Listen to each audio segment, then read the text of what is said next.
بسم اللہ الرحمن الرحیم۔ السلام علیکم دوستو۔ حضرت عمر فاروق رضی اللہ تعالی عنہ کے دور خلافت میں مسلمانوں کا لشکر رومیوں کے مقابلے کے لیے روانہ ہوا تو حضرت عبداللہ بن حذیفہ رضی اللہ تعالی عنہ بھی اس لشکر کا حصہ تھے۔ رومی سپاہیوں نے چند مسلمانوں کو دھوکے سے گرفتار کر لیا تو ان میں آپ بھی تھے۔ مسلمان قیدیوں کو بادشاہ کے سامنے لا کر پیش کیا گیا۔ بادشاہ نے حضرت عبداللہ بن حذیفہ کو دیکھ کر کہا کہ میں تیرے سامنے ایک بات پیش کرتا ہوں، اگر اس کو قبول کر لے گا تو تجھے رہا کر دوں گا اور تجھے خوب نوازوں گا۔ بادشاہ نے کہا کہ تم اسلام کو چھوڑ کر عیسائیت قبول کر لو۔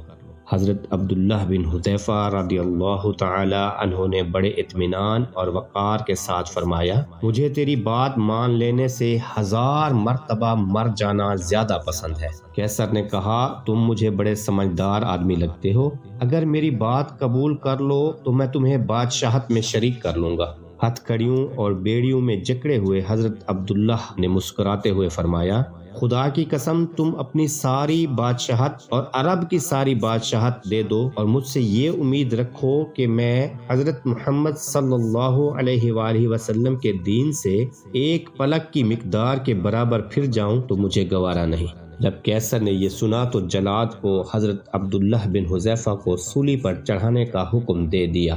جلاد نے پہلے ان کے ہاتھوں کے قریب تیر مارا اور عیسائیت پیش کی۔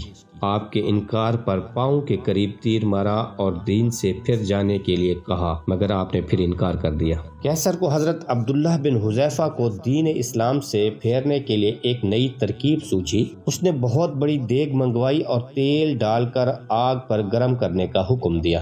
جب تیل ابلنے لگا تو ایک مسلمان قیدی کو اس ابلتے ہوئے تیل میں ڈال دیا۔ تیل میں جیسے ہی مسلمان کو گرایا اس کا سارا گوشت جل کر راکھ ہو گیا۔ اب بادشاہ پھر حضرت عبداللہ کی طرف متوجہ ہوا اور پھر عیسائیت کی دعوت دی، مگر آپ نے پہلے سے بھی زیادہ سختی سے انکار کر دیا۔ جب بادشاہ ہر طرف سے مایوس ہو گیا تو حضرت عبداللہ بن حذیفہ رضی اللہ تعالی عنہ کو دیگ میں ڈالنے کا حکم دے دیا۔ جب انہیں دیگ کے قریب لے گئے تو ان کی آنکھوں سے آنسو جاری ہوئے۔ بادشاہ یہ منظر دیکھ کر خوش ہو گیا اور سوچا کہ حضرت عبداللہ ڈر گئے ہیں، تو اس نے پھر عیسائیت کی دعوت دی۔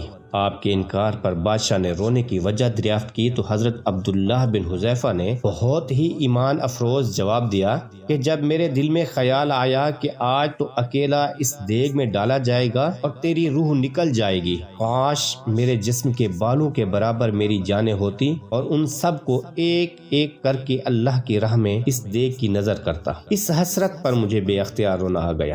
شاہ روم بہت حیران ہوا۔ اس نے کہا، اچھا تم میرے سر کو بوسہ دو، میں تمہیں اور تمام مسلمانوں کو آزاد کروا دوں گا۔ آپ نے اس کے سر کا بوسہ دیا۔ حسب وعدہ بادشاہ نے تمام مسلمانوں کو آزاد کر دیا۔